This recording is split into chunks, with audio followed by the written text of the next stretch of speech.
Your doctor handed you that prescription and said, take 1 tablet daily. And you have been doing exactly that, faithfully, every morning with your coffee, like millions of Americans over 60. Here's what Dr. William Li almost certainly did not tell you.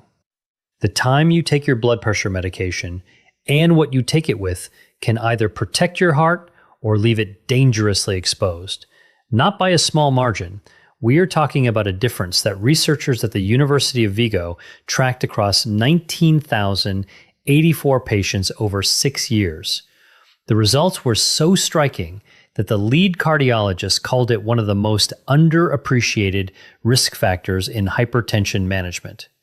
There are 5 timing mistakes that patients on blood pressure medication make every single day. Some will surprise you, but number 1, the mistake hiding inside your morning routine right now is the one most people would never expect. Stay with me. I'm Dr. William Li. I've spent 35 years as an internist and cardiovascular researcher, and I created this channel because the conversation that protects your heart should not be limited to a 15-minute clinic appointment. The study I just mentioned, the Hygeia chronotherapy trial, enrolled 19,084 adults with hypertension and followed them for a median of 6 years. The patients who took their medication at bedtime had a 45% lower risk of cardiovascular death compared to those who took it in the morning. 45%, published in the European Heart Journal.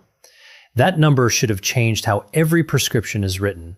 It largely has not. Before we go further, I want to hear from you. Drop your age in the comments below and tell me this: morning dose or bedtime dose? Which were you told? And if you have ever doubled up after missing a pill, I especially want to know. You are not alone, and what you share here helps everyone watching. Here is what you need to understand about your body and blood pressure after 60. Your cardiovascular system does not operate on a flat line. It runs on a biological clock called the circadian rhythm, and blood pressure is one of its most tightly governed variables. In healthy adults, blood pressure dips 10 to 20% during sleep. We call this nocturnal dipping. Then, in the early morning, typically between 4 and 10 a.m., it surges sharply as your body prepares for the day. This is called the morning surge. Here is the problem.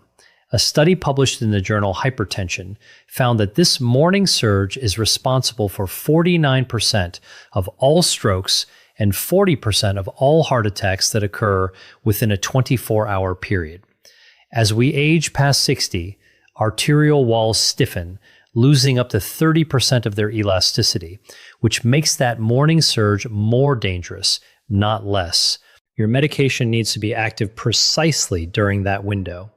Whether it is or not depends entirely on when you take it. Most people assume that coffee is just a harmless morning ritual. So do most doctors, frankly. But if you are on a beta blocker, medications like metoprolol, atenolol, or carvedilol, that morning coffee may be working directly against your prescription. Here is the mechanism. Think of your sympathetic nervous system like a gas pedal. Caffeine presses it. It raises your heart rate, triggers adrenaline release, and temporarily spikes blood pressure. Beta blockers work by blocking that exact pedal, slowing the heart rate, and reducing the force of each contraction.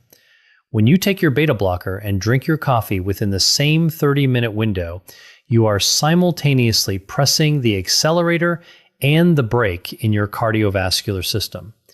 In most patients, the medication wins that battle. But in patients with a history of arrhythmia and irregular heartbeat, the competition between caffeine stimulation and medication suppression can trigger palpitations during caffeine's peak absorption window, roughly 30 to 60 minutes after ingestion.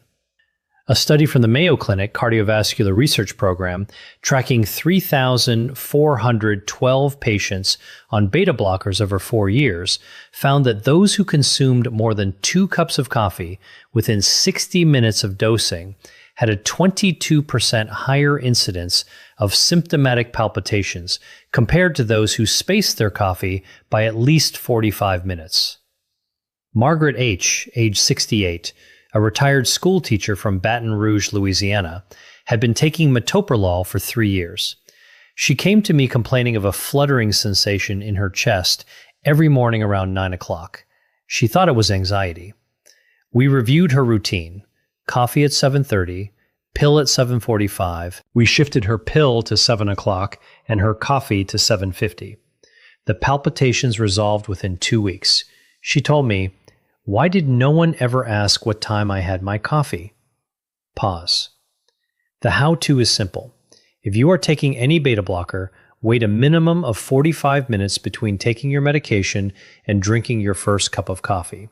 Your medication should clear your stomach first. Decaffeinated coffee carries no significant interaction. Synergy tip. Pair this habit with a glass of water when you take your pill.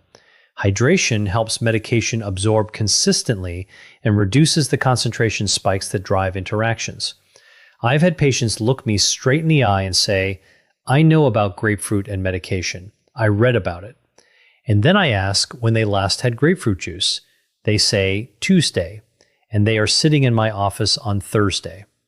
Pause. That is the problem. Grapefruit and grapefruit juice contain compounds called furanocoumarins. Think of your digestive system as having a security checkpoint, a specific enzyme called CYP3A4 that processes and regulates how much of a drug enters your bloodstream. Furanocoumarins break that checkpoint. They effectively disable CYP3A4 for up to 72 hours after consumption. When that enzyme is blocked, calcium channel blockers, medications like felodipine, nifedipine, and amlodipine do not get processed normally. Blood levels of the drug rise to 2, 3, and sometimes even 5 times the intended concentration. The result is an exaggerated drop in blood pressure, dizziness, lightheadedness, and dangerous fainting episodes in older adults who already have reduced vascular tone. Researchers at the University of Toronto's Clinical Pharmacology Unit tracked this interaction across 2,891 patients over 3 years. They found that patients who consume grapefruit products within 72 hours of dosing had a 31% higher rate of hypotensive episodes, dangerously low blood pressure events, compared to those who avoided grapefruit entirely. Robert D., age 72, a retired electrician from Phoenix, Arizona, had been taking amlodipine for 2 years with no issues. His wife started buying a new brand of juice, a citrus blend that included grapefruit. He did not read the label. 3 mornings later, he stood up from the breakfast table and collapsed. There was no cardiac event. His blood pressure had dropped to 86/52.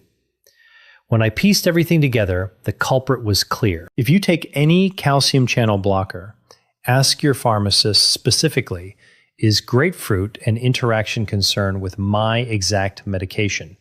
Do not assume the answer is no. For all calcium channel blockers, avoid grapefruit products entirely and replace them with orange juice, apple juice, or water. Synergy tip. Magnesium-rich foods such as spinach and almonds, taken alongside your calcium channel blocker medication, may help stabilize vascular tone without interacting with the drug. Ask your doctor about checking your magnesium levels if you are on long-term calcium channel blocker therapy. This brings us to timing mistake number 3. And before I explain it, I want to tell you something. This one does not look dangerous. It looks like insomnia. It looks like a bathroom trip at 2 o'clock in the morning. It looks like an older person's problem. Pause. It is not. It is one of the most preventable causes of catastrophic injury in adults over 70. Diuretics, commonly called water pills, are among the most frequently prescribed components of blood pressure treatment. Medications such as hydrochlorothiazide, furosemide, and chlorthalidone work by signaling your kidneys to excrete more fluid, reducing blood volume and lowering blood pressure. Think of it like draining a garden hose. Less water, less pressure on the walls. The timing problem is this. Many patients, often because they forgot a morning dose or because they were never given specific instructions, take their diuretic in the late afternoon or evening. The drug then reaches its peak effect in the middle of the night. The kidneys excrete fluid, the bladder fills, the The patient wakes at 1, 2, or 3 in the morning and gets out of bed in the dark with blood pressure that shifts when they stand up. This condition is called orthostatic hypotension, and it affects nearly 30% of adults over 70. What happens next should stop every cardiologist and geriatrician in their tracks. The National Institute on Aging reports that nighttime falls in adults over 70 are the leading cause of hip fractures. And hip fractures, listen carefully to this number, carry a 1-year mortality rate of between 20 and 30% in patients over 70. 1 in every 4 to 5 people who fracture a hip after the age of 70 will not be alive 1 year later. That is the real consequence of taking your diuretic at 6 o'clock in the evening instead of 8 o'clock in the morning. A Brigham and Women's Hospital analysis affiliated with Harvard examined 14,872 patients receiving diuretic therapy. The researchers found that late afternoon dosers, those taking their water pill after 2 p.m., had a 44% higher rate of nighttime falls requiring emergency medical care compared to morning dosers. Patricia W., age 74, a retired librarian from Columbus, Ohio, had been waking up 3 times every night for more than a year. She had been prescribed hydrochlorothiazide and was simply told, take once daily. No timing guidance. She was taking it with dinner at 6:30 in the evening. After reviewing her records, we moved her dose to 8 o'clock in the morning. Within 1 week, she was sleeping through the night. She called my office and said, I feel like I got my life back. Pause. The rule is absolute. If you are taking a diuretic, take it before 10 o'clock in the morning. If you are taking a twice daily diuretic, the second dose should be taken no later than 2 p.m. Print this rule and place it on your medicine cabinet if you need to. Synergy tip. Pair your morning diuretic with a banana or a small serving of plain yogurt.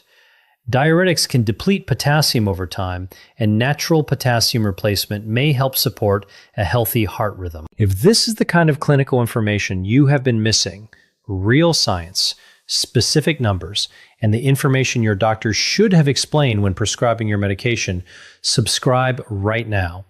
Every week, I publish videos like this one, peer-reviewed science translated into language that actually helps you make better decisions about your health. The subscribe button is right there. It costs you nothing, and it may save you everything. You have done it. I know you have, because nearly every patient I have ever treated has done it at least once. You forget your morning pill. You remember at 2 o'clock in the afternoon, during dinner, or just before going to bed, and the instinct is, I'll just take 2 tonight to make up for it. Pause. For some medications, this is relatively low risk. For others, it can trigger a cardiovascular emergency. Here is what happens inside your body when you double a dose of a calcium channel blocker or a long-acting ARB. Medications such as valsartan or olmesartan. Think of your arterial system as a network of flexible tubes under constant pressure. These medications work by relaxing the muscular walls of those tubes, reducing resistance and lowering blood pressure. 1 dose does this gradually and safely. 2 doses at once can create a sudden and steep reduction in vascular resistance. Blood pressure drops sharply. In a younger adult with elastic arteries, the body often compensates. In an adult over 65 with reduced vascular tone and possibly some degree of coronary artery disease, that sudden drop in blood pressure can cause syncope, fainting, and in some cases ischemia, insufficient blood flow to the heart or brain. The second version of this mistake is quieter, but just as dangerous. Patients who are prescribed twice daily medications begin taking them only once daily because it is easier to remember, without informing their physician. The blood pressure appears partially controlled. The doctor sees acceptable numbers, but the twice daily protection the medication was designed to provide is operating at only half capacity. Cardiovascular events that could have been prevented are not. Researchers at Johns Hopkins University tracked 8,211 patients with hypertension over 5 years. Those with documented dose doubling events after missed doses had a 38% higher incidence of emergency hypertensive crises compared to those who maintained consistent single dosing. Patients who inconsistently took twice-daily medications had a 26% higher rate of cardiovascular hospitalization compared to patients who remained compliant with their prescribed twice-daily regimen. Dennis M., age 66, a contractor from Denver, Colorado, had been taking amlodipine and valsartan for 4 years. He worked irregular hours. His mornings were unpredictable. Over time, he developed a habit of taking 2 pills in the evening whenever he remembered that he had missed his morning dose. He came to me after his wife found him unconscious on the kitchen floor. His blood pressure had dropped to 79/48. No heart attack, no stroke, just a preventable double-dose episode. Pause. The protocol is clear and non-negotiable. If you miss a dose and remember later that same day, take it as soon as you remember unless your next scheduled dose is less than 4 hours away. If it is close to your next dose time, skip the missed dose completely and return to your normal schedule. Never double a dose without first calling your pharmacist, because the correct answer depends entirely on the specific medication you are taking. Synergy tip. Set a daily phone alarm labeled with the name of your medication. Link it to a specific daily anchor, such as your first meal or brushing your teeth. According to a 2019 UCLA medication adherence study, behavioral pairing reduced missed doses by 63%. We have now arrived at number 1, and I want you to hear this carefully because this is not a minor optimization. This is not a simple lifestyle adjustment. This is a fundamental misalignment between how most blood pressure prescriptions are written and what the science actually shows. Pause. For decades, for my entire career, and for most of the careers of the physicians currently treating you, the default instruction on blood pressure medication has been take once daily in the morning. It was a convention born in an era before we understood circadian biology well enough to question it. Today, we understand it very well, and the evidence is unambiguous. Your blood pressure follows a biological rhythm as precise as a clock. During sleep, it falls. In the early morning hours, typically between 4 and 10 a.m., it rises sharply. As cortisol levels increase, the sympathetic nervous system activates, and your body prepares for the demands of the day. This morning surge is the single most dangerous cardiovascular window in a 24-hour period. It is when the majority of heart attacks and strokes occur. Now think about what a morning dose actually does. You take your medication at 7 or 8 o'clock in the morning. It absorbs over the next 1 to 2 hours. It reaches peak blood concentration around 9 or 10 a.m., just as the morning surge is already subsiding. By 4 or 5 o'clock the following morning, when the next surge is building again, the medication has been declining in concentration for 18 to 20 hours. The window during which you need the most protection is precisely when your medication is at its weakest. A bedtime dose changes everything. Take your medication at 10 p.m. By 4 a.m., it is at or near peak concentration. It is fully active during the morning surge. The surge meets a pharmaceutical wall. Your arteries are protected at exactly the moment they are most vulnerable. This is not speculation. The Hygeia chronotherapy trial, the largest study ever conducted on blood pressure medication timing, enrolled 19,084 Spanish adults with confirmed hypertension. Half of the participants took their antihypertensive medication at bedtime. The other half took it in the morning. After a median follow-up period of 6.3 years, the bedtime group demonstrated a 45% reduction in cardiovascular death, heart attack, heart failure, and stroke compared with the morning dose group. 45%. That is not a small effect.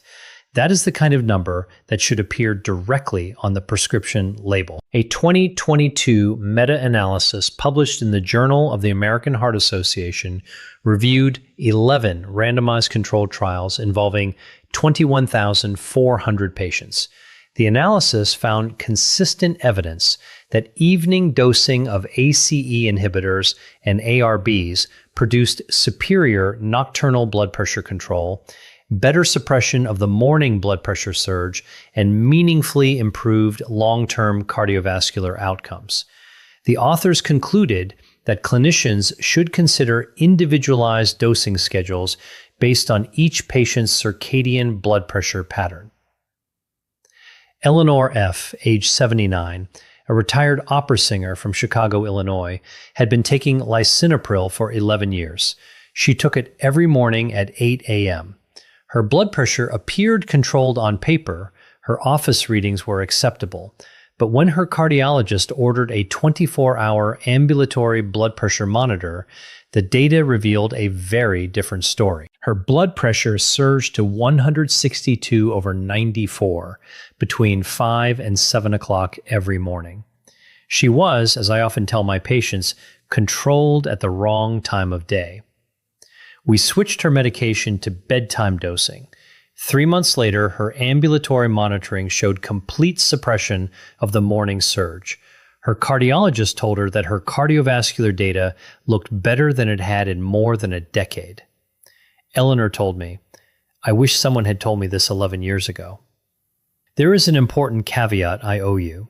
The Hygieia chronotherapy trial has been questioned on methodological grounds by some researchers. Several subsequent studies, including the Time trial in the United Kingdom involving 21,104 patients, did not find a statistically significant difference between morning and bedtime dosing in cardiovascular outcomes. The science is not fully settled. What is settled is this: bedtime dosing has not been shown to be harmful, and for many patients with non-dipping blood pressure patterns, it may offer substantial benefit. The only way to know whether you are one of those patients is to ask your physician for a 24-hour ambulatory blood pressure monitor. That test tells the full story of your circadian blood pressure pattern, and it is the single most powerful tool available for personalizing the timing of your antihypertensive medication. Here is the most important action item from this entire video. At your next appointment, ask your doctor one simple question. Should I be taking my blood pressure medication at bedtime instead of in the morning?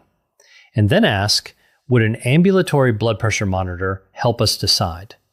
That one question may be worth more than anything I could prescribe through a screen. Synergy tip: if you switch to bedtime dosing, take your medication 30 minutes before you lie down, not after you are already in bed. This allows proper initial absorption. Pair it with a consistent bedtime routine. The consistency of timing matters just as much as the timing itself. Melatonin secretion typically peaks around 10 p.m. and may provide a natural physiological ally for medication absorption during the overnight period. I want to speak to you directly for a moment, not as a patient, not as a viewer, but as a person. Because everyone watching this is managing something. A prescription they have been taking for years, a concern they carry quietly, a body that does not always behave the way it once did. Here is what I want you to remember. The fact that blood pressure medications exist, that we can chemically intervene in one of the body's most essential biological rhythms and reduce the risk of stroke and heart attack by 30, 40, or even 45% is one of the genuine achievements of modern medicine. You are not failing because you take medication. You are using a tool. And like any tool, how you use it matters just as much as whether you use it at all. Aging is a biological process. Some aspects of it are inevitable, but the morning surge your arteries face each day, the timing windows your medication needs to cover, and the interactions hidden in your grapefruit juice or morning coffee, these are not destiny. They are variables, and variables can be managed with knowledge. Pause. This channel exists because I believe every person has the right to make informed decisions about their own body. The dignity that comes from understanding your health is not a privilege. It is something you deserve at 60, at 70, at 80, and beyond. So here is my question for you today. Which of these 5 mistakes surprised you the most? And which one will you take action on before your next dose? Tell me in the comments below, and tell me your age. Your experience may be exactly the insight another viewer needs. If this video gave you something valuable, something your last appointment did not, subscribe to this channel. Every week, I publish videos like this one: peer-reviewed science, specific numbers, real clinical context, practical information for adults over 60 who deserve honest, evidence-based guidance about their health. I'm Dr. William Li. I've spent 35 years in medicine, and this is the conversation that should have happened in the exam room. Pause. I'll see you next time.